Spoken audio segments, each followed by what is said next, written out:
When Lightning Comes in a Jar by Patricia Polacco.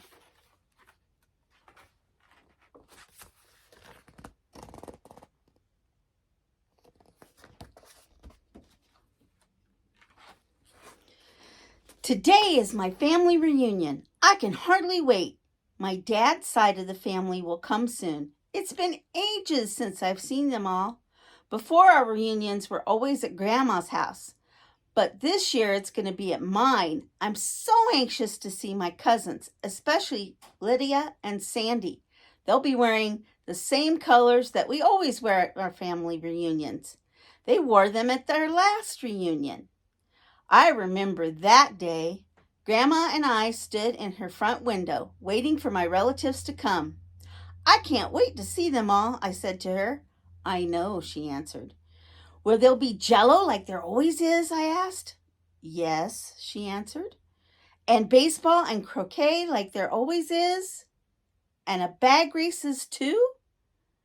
And will you tell stories like you always do? Might, Grandma said, looking up at the sky. And we might catch lightning in a jar. Lightning in a jar? I asked. This was new.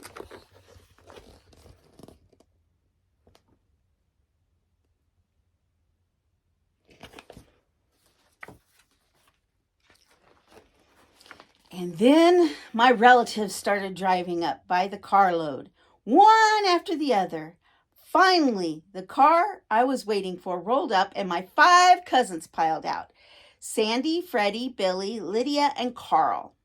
Sandy, Lydia, and I squealed and ran for the porch swing, just like we always did.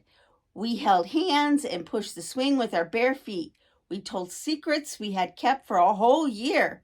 I told them about lightning in a jar.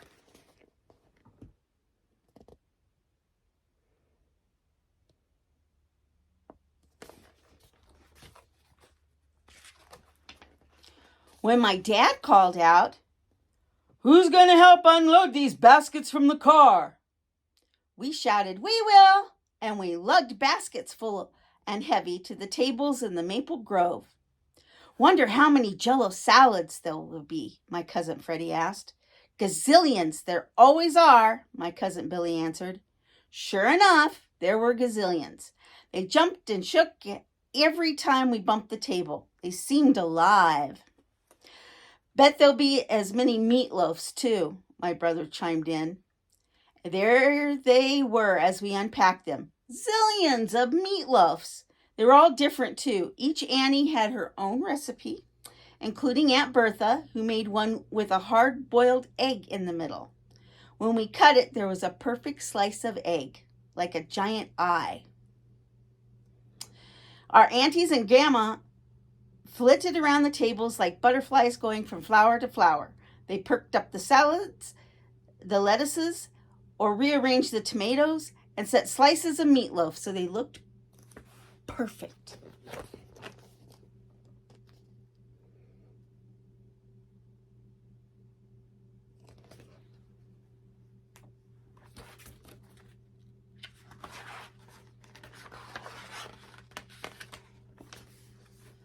When Grandma and the Annies took off their aprons, we all knew it was time to gather at the table. We all held hands. Uncle Waylon said the blessing. Then everyone sat down and dove into the food, piling it high on their plates, some as high as haystacks. My brother Richie was sitting with some older girls that came with our older cousins.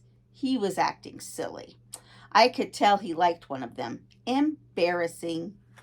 When we thought we couldn't eat any more, Grandma and my aunties put their aprons back on and started getting out all the pies and cakes from the kitchen. There was something magical about my grandma and her sisters this day, like they knew something they weren't telling. I wonder how Grandma was going to catch lightning in a jar, and every so often I stop her and ask her how, and she just smile and say, "Easy. Someday you'll do it too."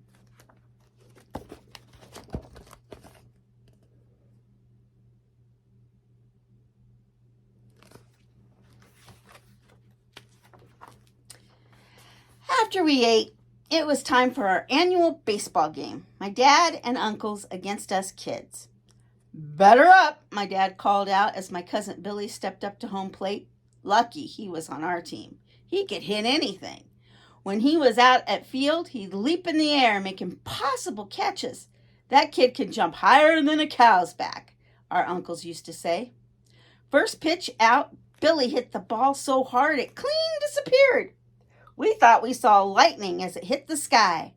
Maybe lightning was on its way. Was Grandma going to catch in a jar? "I'm going to be a Detroit Tiger someday," Billy said that day. We all knew that he most certainly would.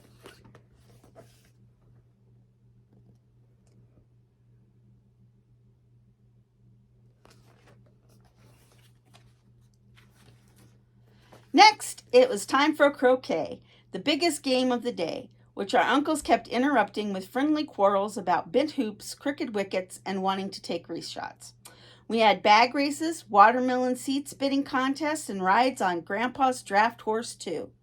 Until Grandpa waved a yardstick in the air. All of us kids dropped what we were doing and ran to the milk shed. We knew it was time to get measured. We did this every year. I like looking at the marks Grandma and her sisters and brothers on the same doorway, some shorter than mine. Hard to imagine that they were once little, like me.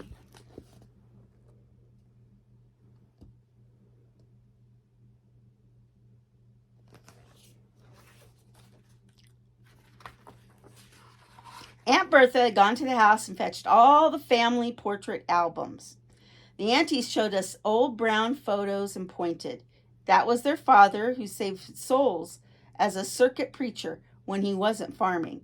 Look, there were their favorite horses. Their eyes sparkled when they showed us their wedding pictures. The aunties were all married in their mother's parlor. I watched Grandma see if she would summon the lightning from the sky.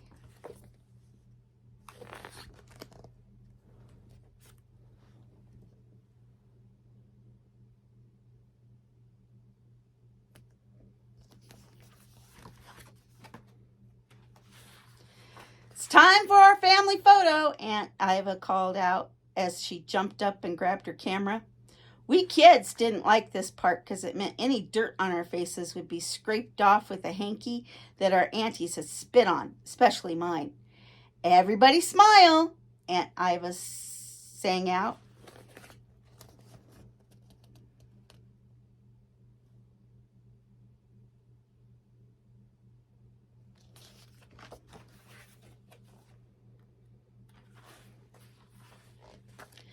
After this, the kids started to chant, "Stories, stories, stories, please."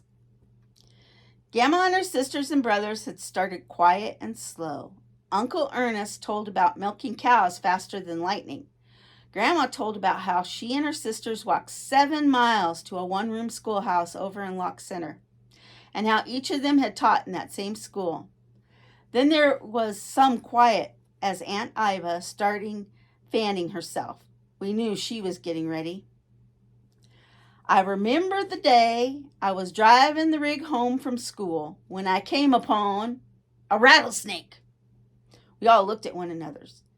Rattlers weren't around in these parts, so we knew this was going to be good. That thing was all coiled up and shaking its tail. Not a rattling sound, something more like a loud buzz. Bell Horse just stood there and shook.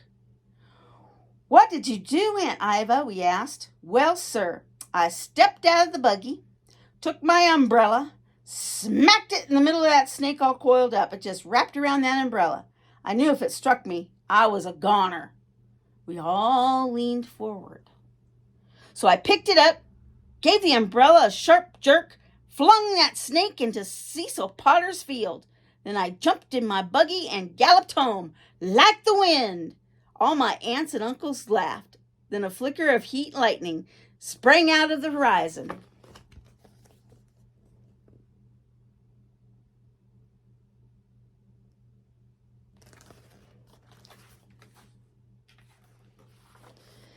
The air didn't move.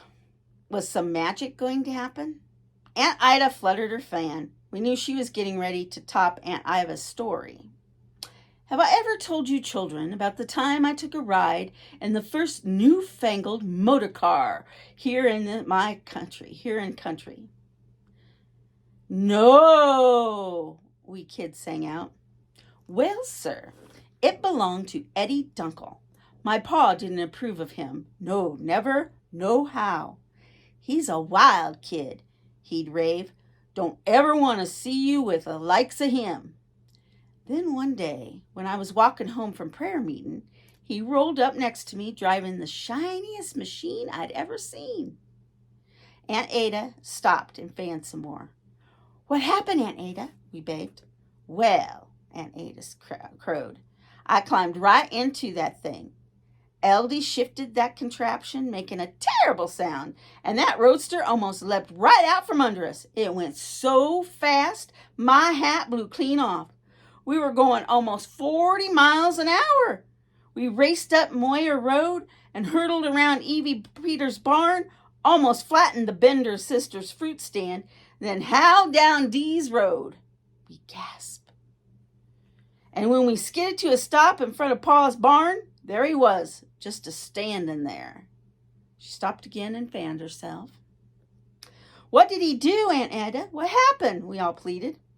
Not a blessed thing, she answered, and laughed so hard she almost dropped her lemonade.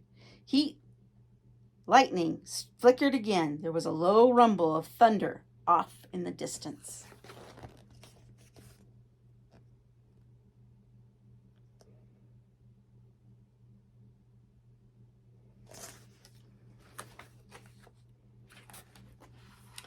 Now I watched my grandmother. She smiled and gave me a wink. It was her turn. Well, sir, Grandma began, I was but a girl out plowing, helping Pa with the fields. His team could pull those rows straight as an arrow when the team reared and bolted and dragged me halfway down the field before I could free myself. When I stood up, there was a fierce and clattering roar in the sky above me. We all leaned to her. It was like thunder and fierce lightning. She stopped and sipped her lemonade. What was it, Grandma? We kids begged. I looked up, waiting for the lightning. Well, sir, I couldn't believe what I was seeing above me. We crawled close to her knee. There, like a giant dragonfly with two sets of wings, growling and roaring, pitching and rolling, spewing foul, smelling smoke. She leaned forward. It was the first ever flying machine in the state of Michigan. We all clapped with delight. That would have been a perfect time for the lightning to come, but it didn't. It was almost dark. I whispered to Grandma, What about the lightning in the jar? She adjusted her glasses and gave me a look. Have the last rays of sun left the grass? She asked. I looked real hard. Yes, I said. Then sit down, child.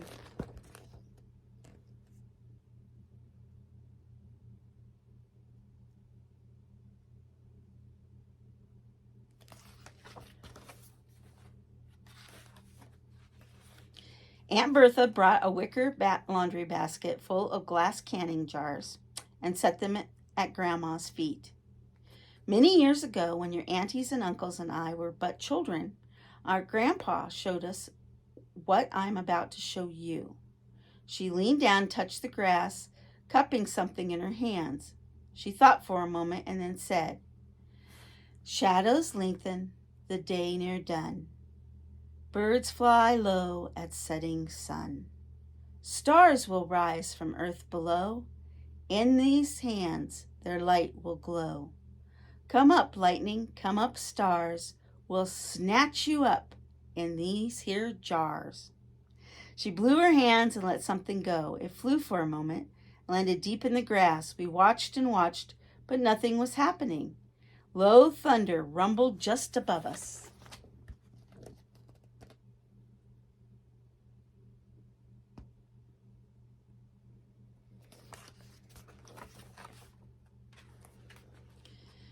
Look, my cousin Billy called out.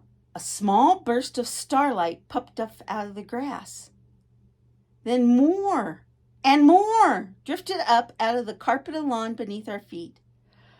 Fireflies, we all called out. We grabbed the jars and on a dash to capture lightning and put it in a jar. Grandma gave me a knowing look and smiled.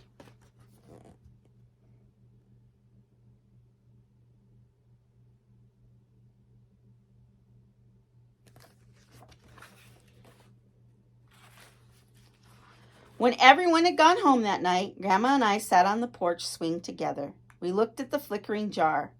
And even though fireflies are common in Michigan on summer nights, never had I seen so many as that night. And as long as I live, I believe somehow Grandma called them up with her stories and her magic.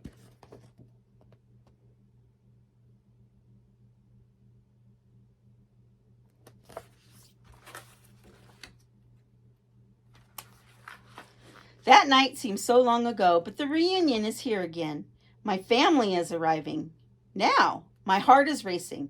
We'll eat scrumptious jello and meatloaf, play baseball and croquet, spit watermelon seeds, and scrawl new measurements on my milk house door jam. We'll look at photo albums, we'll laugh at some, cry at others, and we'll remember the stories. How Grandma saw the first flying machine, Aunt Iva conquered the rattler, and we'll talk about Billy and how he should have been a Detroit Tiger, but gave his life for his country in a war far away.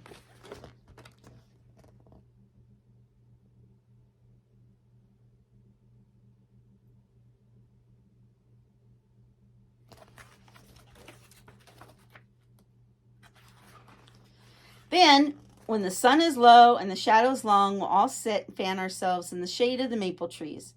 Only a new crop of children will gather at our knees. My father, my grandmother, my aunts, and uncles are no longer here. So now it is we who must tell their stories and bring them back for fleeting moments.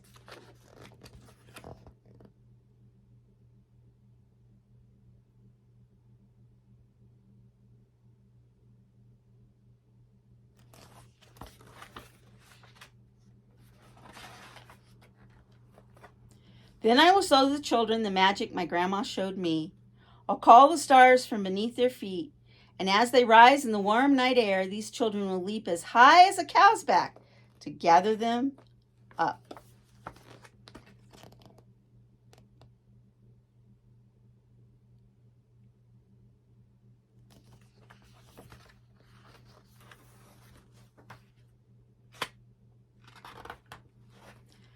I'll send them home with full bellies, tired bones, and flickering jars in their laps.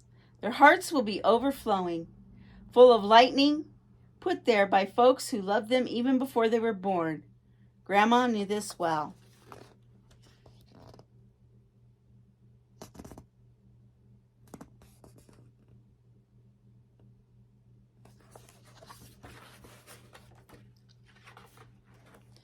She also knew that someday they would tell their children about all of us and of the magic nights when we caught lightning in a jar.